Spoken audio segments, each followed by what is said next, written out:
Люди утверждают, что если чихнуть с открытыми глазами, то они в прямом смысле слова взорвутся.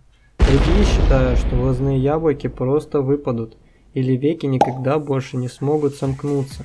Все эти люди крайне далеки от истины. Исследования британских ученых, которые экспериментировали на протяжении нескольких месяцев, выяснили, что скорость воздуха во время чихания человека может достигать отметки в 200 км в час.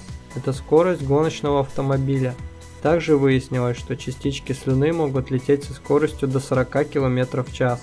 К примеру, если вы чихнули, стоя на балконе, то ваша слюна может легко преодолеть большое расстояние и попасть в соседний район, ну или в открытое окно дома по соседству.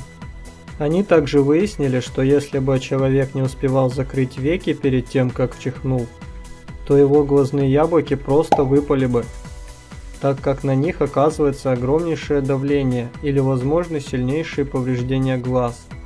Вот только мозг никогда не даст вам это сделать. Оказывается, что за процесс открывания век и чихания отвечает один и тот же участок головного мозга.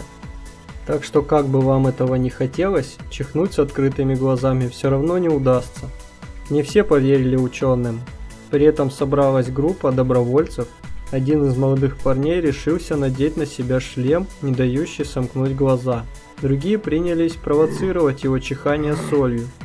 В итоге глаза не выпали. Аппаратура зафиксировала небольшое давление. Получается, что бояться нечего? Лучше прислушаться к мнению ученых, ведь при подобных опытах остальным так может не повезти.